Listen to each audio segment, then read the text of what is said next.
welcome to this Natural Samādhi retreat, which will go for 9 days. And we are very, very fortunate to have Bhante Ānanda here, all the way from Canada, to share the teachings with us, support us with our practice and guide us in this retreat.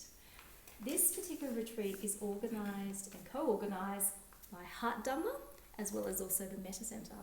And of course it takes place at the Karuna Centre. And I'll tell you a bit more about these organisations as we go along. But first I want to pay my respects first to the Triple Gems, the Buddha, the Dhamma and the Sangha, and also to pay my respects and also acknowledge the traditional owners of the land in which we meet today, which is the Darug and Gundungurra peoples. They have a real connection to this land, and I hope that as you have your time here on this retreat, you can feel the connection to this very sacred and spiritual land. The Blue Mountains region is very, very special, and this piece of land that sits on the Blue Mountains is no exception. And during this retreat, not only will you be supported by the nature that surrounds us, but also we're very fortunate to be supported through the guidance of Bhante Ānanda, as well as also your fellow retreatants. So you can look around. These will be your spiritual companions during this journey for the next couple of days. And in particular, I would like to introduce you to some volunteers who's going to be really important and key to support you during this retreat. So if you need anything, please shout out to a few people. So firstly, we've got Josh. So Josh, if you could just wave your hand. Everyone recognise this as Josh because he's the retreat manager. So if you have any questions at all, please go to ask him first, okay? Dhamma questions to Bhante Ānanda. Other questions to Josh. Now, if you don't see Josh, then we do also have Gary as well. So here we are, Gary. Hi, Gary. Gary will also be with us for part of the retreat, and so if you need anything, please go and find Gary. Of course, you can also find me as well. If we haven't met, my name is Tina. I run the Mettā Centre along with a whole heap of really, really beautiful volunteers. Many of them are here today. And we also have Annie, who's my mum. She's just walking in, special appearance. There you go, there's Annie, right on cue. So Annie will be helping us particularly with any cleaning needs. Okay, so if you find that there's parts of your kuti or your room that's unclean or needs anything, please go and find Annie. She'll also be helping with stacking up on toilet paper and things like that. The really important kind of things she'll be assisting with. There's also 3 chefs. We're very lucky. Not only do you have one, but we've got 3 chefs who will be cooking for us on this retreat. And they're not here, so we've got Zen, you may have met him earlier, and Tim. So Zen's my husband, Tim is my brother, and Charlie's my dad, and Annie's my mum. So I really brought my whole family over here. Okay, so we're all here to support you because we really hope that this retreat will be one that takes you further and deeper in your spiritual practice. I'll be back for more housekeepings, but first I'd like to hand over to Bhante for the introduction. Thank you, Bhante. Thank you so much, Tina. Every time I travel to a retreat, and this time especially, I was reminded in the plane when starting to prepare for the descent, and the captain is announcing, cabin crew prepare for landing. I'm always reminded of how actually beginning a retreat, everybody wants to take off on their meditation, right? Everybody wants to, we're gonna start meditating, and but actually the first step is to land. And so we have quite a lot of momentum in our lives, especially nowadays. Usually we live quite active lives. There's a lot of things going on, little stimulations, and it's really good to remember first thing is to actually land and arrive here. And it doesn't happen in an hour or 2 hours. It happens over usually a couple of days. And so it's really good to keep that in mind for yourself, for your own well-being, because if you remember that and remember to be caring for yourself and loving and kind to yourself in the first place, that will really help your meditation. And so go easy. I was in a retreat center once, and we were actually preparing for a retreat. It was day 0 like now, and because of the retreat instructions, this lady was kind of jolted a little bit, and she was tired, but because she came from lots of work and very busy life, and then she heard that she had to be mindful, and so she started drinking a lot of coffee. So this is actually this is unwise mindfulness. And so you don't have to do that. Mindfulness will come as you actually rest. You will see. It's actually very natural. That's why I like this word, natural samadhi. It's because it's a very quiet and natural process of the mind that happens through the right causes and conditions. And so allow yourself to just land and enjoy the place. On this retreat, we will wake up at 6, and this is great. This is my personal doing, because it used to be at 5. And over the course of a few years of practicing and also teaching retreats and attending these retreats, so many of them, and I actually realized that exactly with the story of landing, what I just said, a lot of people were not benefiting from starting earlier. Actually, it was harder for them. It wasn't helping their meditation. It was keeping them tired, in fact. And so we wake up at 6. Some people are like kind of mitigated about that. It's like, yeah, I wake up at 10 usually, but that's okay. It's like, for a meditation retreat, it's pretty good. In my own experience, I rarely came across meditation retreats you start at 6. Actually, it's quite amazing. Anyhow, I'm not gonna go on great details about this, but I think we might have to have a volunteer for the bell in the morning. So I can't remember what we did last time. Okay, good, great. I was hoping. Tina! Great. And then 6:30 is 6:30. We will all gather here in the hall for a guided meditation. So this is really the start of the day. Every day there will be a guided meditation here in the hall. It will evolve through the retreat, but it's a really nice time to also be together. I've had increasing demands on being with people and meditating with the group, so this is also in order to to address that. And before I forget, because of these demands, I cannot guarantee all the time that I will be here at a certain time to meditate with the group, because sometimes things happen. I have to deal with some things that happen. But whenever I find time, you might see me pop in and just sit with everybody. I'll try to be quiet and not disturb everybody. And so just so you know, I might make secret appearances, which are not... Yes. Yes. Blink there, blink, not there. Okay. Don't worry. It's all good. And then at 6:45 or 6:50, just 10 minutes before the end, we will have a bit of a group recital or chanting, very basic, very simple, very specific little gathas, little verses of the Buddha's saying, which really go to some very important core aspects of what we are cultivating here. And so that doesn't last very long.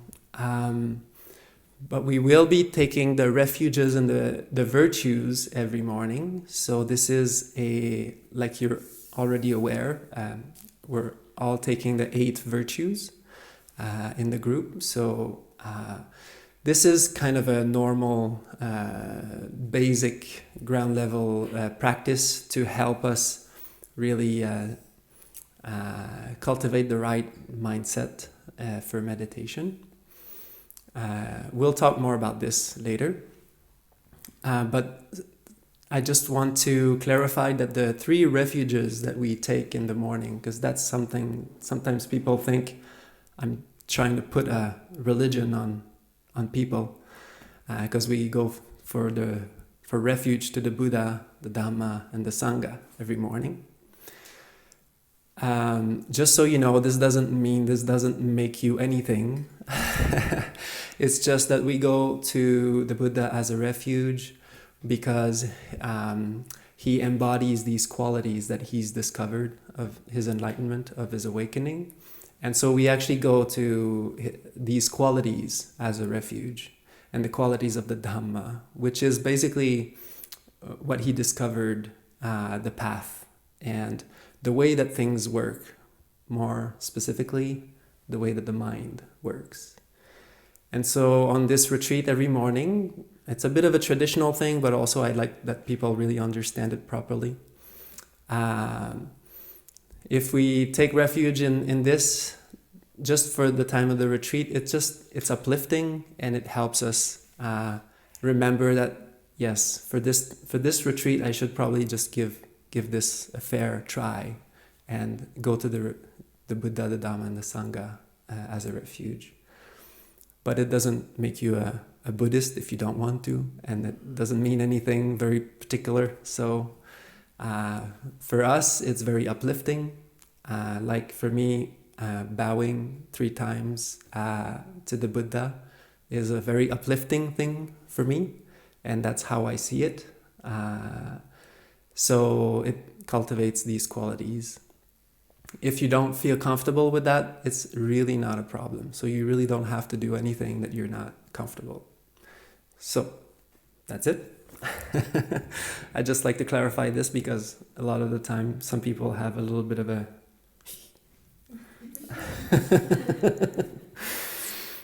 so we're all good. I don't have 40 robes in my backpack that I'm planning to put on everybody. At 7:30 will be breakfast. 8:30 will be meditation. And so the meditation is, you'll notice this particular meditation practice is a very dynamic practice. It's a dynamic process, and everybody will be at different places.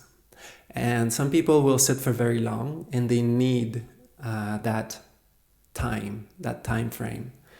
And so we cannot make like 1 hour sessions, like we'll ring the bell, everybody comes sit for an hour, and then we go.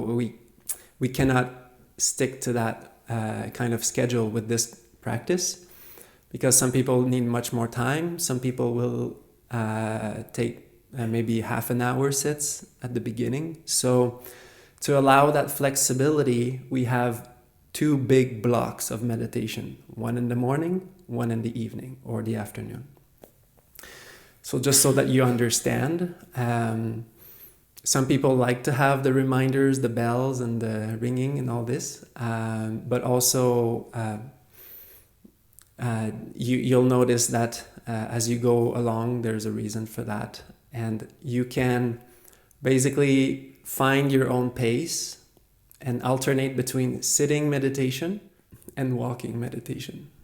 And I will give the meditation instructions right after this orientation. At 9, we will have the beginning of daily interviews. So there will be an interview schedule. It's not done yet because we wait for everybody to arrive, make sure everybody's there, and then we make it. Every day on this retreat, there will be personal interviews, and this is very essential. As I mentioned earlier, this meditation practice is a dynamic process, and I will be giving meditation instructions next, But after that, the guidance in the meditation will happen at the interviews, because everybody will be at different places. And this is very unique to this meditation. We need to, I need to talk to you, see where you are, how's it going, and then through certain pointers, then we will talk, and then your meditation will change as we go. Unfortunately, so yeah, there is a one of the challenges with this retreat in particular was there was weekend participants and then full retreat participants and also volunteers and also special kind of scheduled. So we made a lot of exceptions for many people so that they could come, which is wonderful. The only thing is that I cannot see that many people per day on interviews. So we will only have interviews for the people who are staying for the whole retreat. Although tomorrow there are no interviews, and there will be I think I said at 10 in the morning. Yes, okay. So at 10 tomorrow, on day one there is always an open Q&A. So there is that opportunity of asking questions, talking about the practice if you're wondering. And so on the interviews, mainly I'll be asking you, what is your subject of meditation? What is your vehicle of awareness that you're developing? How long can you stay with it until the mind goes into distraction? How long was your longest sit? And that's not a competition question. This is just really like a purely so I can know what's happening for you, and so that we can actually work together into seeing if there's what will be most helpful for you at the moment. Your total sitting time during the day, just to make sure what's happening. And when your mind gets distracted, that will be like usually at the first interviews. After a while, I won't ask it so much, but when your mind gets distracted, what do you do, in your own words? This is obviously not a competition, like I said. So basically, these are some of the most important points, data points that I need to understand where you are. And there will be only 10 minutes allotted for these interviews. So I'm asking everybody's help, even though we're only doing the 20 participant, or I'm not sure where we're at in terms of numbers for the whole retreat. It's still a lot of people to go through, and we have a structure. It's a 10-minute per person structure. And as soon as we take more than this for one person, then everybody else after is delayed and is basically waiting. So it's really, really good if everybody is on time, on track, and helps me with that, because if I'm really not that kind of person to, say like, your time is over, because I don't like to say these things. And so I'm not likely to say it, but it would be really helpful to also have everybody's cooperation on this. So when you see that, we'll have a big clock with big numbers on them. That's the best way that I found. And it will be like within range of vision, quite clear. And so we can all know what's happening. And then maybe if you see me glance, then... Anyhow, not a big deal, but please also help me. Please help me. And then we can keep a smooth rotation and nobody is getting angry at me afterwards, because that gets into the retreat feedback and then I have to deal with it. No. Yeah, so basically these 5 questions is mainly what I'm looking for as information. And when we answer that and we go through that, then if we have a little bit of time left, then we can speak about maybe a question you have or something like that. But mainly we want to clear these questions first, and then whatever time is left is okay, all good. Okay, then pretty simple. 11 lunch. Hoorah! And then 12 again we start meditation. You know, this is not set in stone. This is not concrete. You can, you know, take a little bit of a rest, especially at the first few days. Please be kind to yourself, especially the first couple of days, 3 days. If you feel like you're drowsy at the beginning and you feel tired, you think it's just a hindrance and it's sloth and torpor, well, actually it's probably because your body really need to rest for a little bit. And that's very normal for the first 3 days, I would say. So it's okay if you want to go take a nap.